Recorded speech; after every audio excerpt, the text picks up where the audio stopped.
Hello বন্ধুরা, আমি হাসনাত। তোমরা দেখছো আমার channel math tricks by Hasnat. বন্ধুরা, আজকে আমরা কয়েকটি গুরুত্বপূর্ণ অঙ্ক নিয়ে আলোচনা করব, যেগুলো চাকরির পরীক্ষার ক্ষেত্রে খুব বেশি ইম্পর্টেন্ট। এই ধরনের অঙ্কের শর্টকাট ট্রিক্স জানা। তো চলো, আজকে আমরা শিখবো সেই ধরনের কয়েকটা ট্রিক্স। চলো শুরু করবো আজকে ক্লাস। প্রথম প্রশ্ন এরকম রয়েছে যে তিনটি নিরেট গোলকের ব্যাসার্ধ যথাক্রমে 1 সেমি, 6 সেমি এবং 8 সেমি। গোলক তিনটি গলিয়ে একটি নিরেট গোলক তৈরি করা হলো। নতুন গোলকের ব্যাসার্ধ কত? এখানে একটা জিনিস বলে দেওয়া ভালো প্রথমেই, এখানে 2টি, 4টি, 6টি, 8টি, 10টি থাকতে পারে। শুধুমাত্র 3টি থাকবে তার কোনো মানে নেই, কিন্তু যাই থাক না কেন একটির বেশি থাকবে এবং সেক্ষেত্রে খুব ইজিলি কিন্তু অ্যান্সার বের করতে পারবে। করতে হবে কি, গোলকের ক্ষেত্রে যদি এরকমের প্রশ্ন দেওয়া থাকে ফরম্যাটটা বোঝার চেষ্টা করবে। যতগুলো ব্যাসার্ধ দেওয়া আছে তাদের ঘন বের করবে, মানে 1-এর কিউব, 6-এর কিউব আর 8-এর কিউব, এর তিনটি যোগ করে দেবে, দিয়ে তার কিউব রুট বের করলেই অ্যান্সার পেয়ে যাব। ঠিক আছে? তো 1-এর কিউব 1, 6-এর কিউব মানে হচ্ছে 216, আর 8-এর কিউব মানে হচ্ছে 512। এই তিনটি যোগ করলে কত হয়? 729। তাহলে 729 কার কিউব, মানে কার কিউব? 9-এর কিউব, তাই না? 9-এর কিউব মানেই হচ্ছে 729। তাহলে ব্যাসার্ধ হচ্ছে আমাদের 9। আমাদের 9 হবে অ্যান্সার, কারণ এর কিউব রুট বের করতে হবে। হ্যাঁ, এর কিউব রুট মানে এরকম বের করতে হবে, আর এটা বের করলে আমরা 9 পাই, এটাই আমাদের অ্যান্সার হয়ে যাবে। তো খুব ইজি এবং সিম্পলি তোমরা কিন্তু অ্যান্সার কয়েক সেকেন্ডের মধ্যেই বের করতে পারবে এই ধরনের অঙ্কের। চলো দ্বিতীয় কোশ্চেন যাব। 5টি চেয়ারের বিক্রয় মূল্য 3টি চেয়ারের ক্রয় মূল্যের সমান। একটা জিনিস তোমাদেরকে স্পষ্ট বলে দিচ্ছি, তুমি প্রথমেই দেখতে হবে টি দেওয়া আছে না টাকা দেওয়া আছে। যদি টাকা দেওয়া থাকে তাহলে ক্রয় মূল্যের উপর বের করতে হয়, আর যদি টি দেওয়া থাকে তাহলে বিক্রয় মূল্যের উপর যেটা দেওয়া আছে সে তার উপরে বের করতে হয়। এখানে যেহেতু টি দেওয়া আছে, 5টি চেয়ারের বিক্রয় মূল্য 3টি চেয়ারের ক্রয় মূল্যের সমান, তাহলে বিক্রয় মূল্যটা মানে সঙ্গে টি দেওয়া থাকলে বিক্রয় মূল্যের সঙ্গে যুক্ত তার উপরে বের করে দেবো, মানে 5-এর উপরে আমাকে বের করতে হবে। দেখো, 5টি বিক্রি করছি, আমি 3টির দাম পাচ্ছি, মানে 2টি লস। তাহলে 5টিতে 2টি লস, 100তে কত? সিম্পল। আমি আশা করছি তোমাদেরকে কনসেপ্টটা বোঝাতে পেরেছি। যদি টাকা থাকে তাহলে ক্রয় মূল্যর সঙ্গে যেটা জড়িত তার উপরে বের করব, আর যদি টি থাকে তাহলে বিক্রয় মূল্যের উপর সঙ্গে যেটা জড়িত তার উপরে বের করব। ওকে, চলো এখানে কেটে দিলে আমরা কি পাই? কেটে দিলে আমরা পাই 40%। এটাই হচ্ছে আমাদের অ্যান্সার। তো আমাদের অ্যান্সার হয়ে যাবে অপশন ডি, 40%। ওকে, চলো আমরা নেক্সট 3 নম্বর অঙ্কে যাই। কোনো নির্দিষ্ট পরিমাণ অর্থের উপর বার্ষিক 10% সুদের হারে 1.5 বছরের চক্রবৃদ্ধি সুদ এবং সরল সুদের পার্থ 183 টাকা। যখন চক্রবৃদ্ধি সুদ ষান্মাসিক হারে ধার্য হয়, মোট অর্থের পরিমাণ কত? কোশ্চেন দেখে অনেক কঠিন মনে হতে পারে, কিন্তু একটা সিম্পল জিনিস তোমাদেরকে মনে রাখতে হবে। ঠিক আছে? সেই সিম্পল জিনিসটা মনে না রাখলে হবে না। আমি জাস্ট একবার লিখে দিচ্ছি, তোমরা মনে রেখো, এই ধরনের অঙ্ক ইজিলি করতে পারবে। ঠিক আছে? মোট যে আসল বা মোট যে অর্থের পরিমাণ সেটা সমান কি হবে? সেটা সমান হয় ডিফারেন্স। ঠিক আছে? ডিফারেন্স তারপরে 3টি 100 গুণ।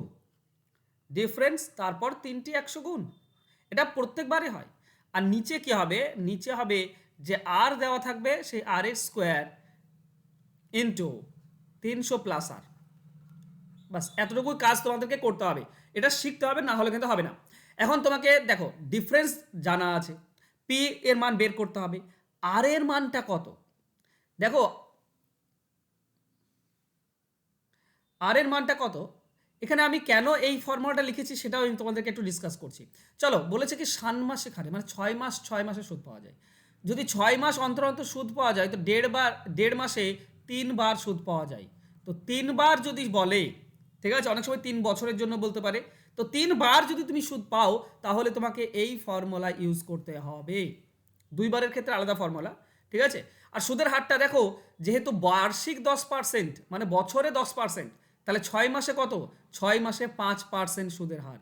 এই দুটো জিনিস তোমাকে বের করতে হয়। অনেক সময় দেওয়া থাকে, চলো আমরা সেই নিয়ে পরে আলোচনা করব।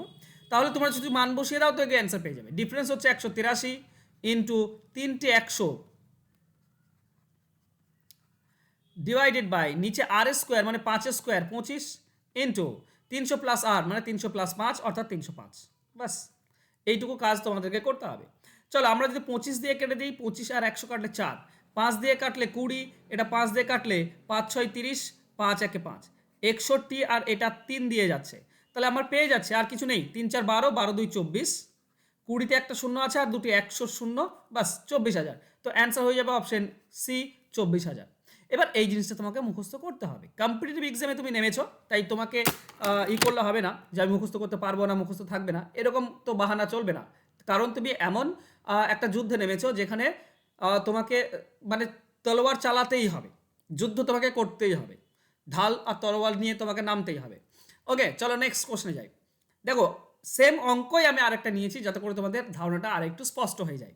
একটি নির্দিষ্ট পরিমাণ অর্থের বার্ষিক 5% হারে 3 বছরের চক্রবৃদ্ধি সুদ এবং সরল সুদের পার্থক্য এটা। তাহলে অর্থের পরিমাণ কত?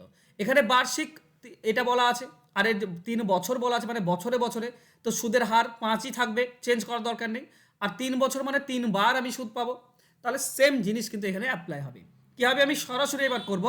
আমরা আগের কোশ্চেনে তুমি এখানে ফর্মুলাটা তুমি দেখে নিও, আমি জাস্ট এখানে সরাসরি অ্যাপ্লাই করব। আসল বের করতে গেলে আমাকে প্রথমেই লিখতে হবে কি? প্রথমেই লিখতে হবে আমাকে ডিফারেন্স, তারপর 3টে 100 দিয়ে দিতে হবে সরাসরি, ঠিক আছে? নিচে কি হবে, যে সুদের হার বলা আছে তার স্কোয়ার করব। 5 বলা আছে মানে 5 স্কোয়ার 25 ইন্টু 100 প্লাস আর 300 প্লাস আর, তাহলে আর এর মান তো 5, তাহলে 300 প্লাস আর মানে 305। বাস এইটুকু কাজ তোমাকে করতে হবে। এরপর কাটাকাটি করলে তুমি অ্যান্সার পেয়ে যাবে। চলো প্রথমে পয়েন্ট তুলে দাও, দুটির আগে দশমিক, তার নিচে 100 চলে আসবে। এই 100 আর এই কাটতে পারো। 25-এর সঙ্গে তুমি যদি 100 কেটে দাও তুমি 4 পাবে। 5 দিয়ে কাটলে এটা 20 পাচ্ছ, এটা 5 দিয়ে কাটলে 63 পাবে। 63 মানে 21 দিয়ে কাটা যায়, তাই না? 63 7 9 7 9 63। আচ্ছা 9 দিয়ে কেটে দাও না, 9 দিয়ে কাটলে এটা 7, 9 দিয়ে কাটলে 9 1 9 থাকছে 6 62, 9 6 54, 9 6 54, তাহলে থাকছে 8 85। কাটছে না কেন? ওকে, কোথাও যেন আমি একটু ভুল করেছি, দেখা যাক। এটা 61 হবে। ওকে, এটা 61 হবে, 63 নয়, যেখানে আমি ভুল করেছি। চলো কোই বাত নেই, 61।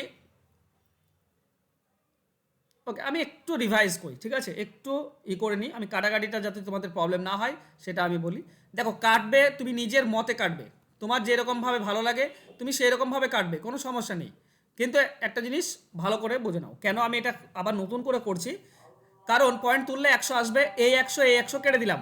এখন ব্যাপার হচ্ছে 305 আর 1525, মানে এটা 5 দিয়ে সরাসরি চলে যাচ্ছে। ওকে, তো 5-এর সঙ্গে 25 কাটলে 5, আর 5 দিয়ে যদি তুমি 100 কাটো তো পাবে 20। তো 20 আর 100 থাকছে আলটিমেট, তার মানে হচ্ছে 2000। এটাই হচ্ছে আমাদের অ্যান্সার। তো কাটাকাটিটা তোমাদের নিজের উপর নির্ভর করছে কত সহজ এবং সিম্পলভাবে তুমি কাটতে পারো। ওকে বন্ধুরা, তোমরা যদি অঙ্ক শিখতে চাও আমার কাছে, তো চ্যাপ্টার ধরে অঙ্ক শিখতে পারো। আমি WBP, food SI, clerkship, miscellaneous, KP এদের জন্য তোমাদেরকে অঙ্ক শেখাই। খুব খুঁটিনাটি অঙ্ক তুমি শিখতে পারবে চ্যাপ্টার ধরে, ফুল কনসেপ্ট পেয়ে যাবে, শর্টকাট ট্রিক্স পেয়ে যাবে। প্রিলিমেন্স দুটোর জন্যই কিন্তু আমি অঙ্ক তোমাদেরকে শেখাই। প্রতিটি ক্লাস লাইভ হয়, গুগল মিটে আমি লাইভ ক্লাস করাই, রেকর্ডেড ক্লাস পাবে, PDF ফাইল পাবে, শর্টকাট ট্রিক্স পেয়ে যাবে। 6 মাসের কোর্স, মাত্র 299 টাকা হচ্ছে কোর্স ফি। তো কল করে নিও, আমার ফোন নাম্বার তোমাদেরকে দেওয়া আছে। তোমরা যদি অঙ্ক শিখতে চাও, আমি শেখার উপর বেশি জোর দিই, তো অঙ্ক যদি শিখতে চাও তাহলে তুমি আমার সঙ্গে যোগ দিতে পারো। থ্যাংক ইউ সো মাচ বন্ধুরা, আজকে আমার সঙ্গে জুড়ে থাকার জন্য। দেখা হচ্ছে নেক্সট ক্লাসে, ততক্ষণ ভালো থেকো, সুস্থ থেকো, ধন্যবাদ।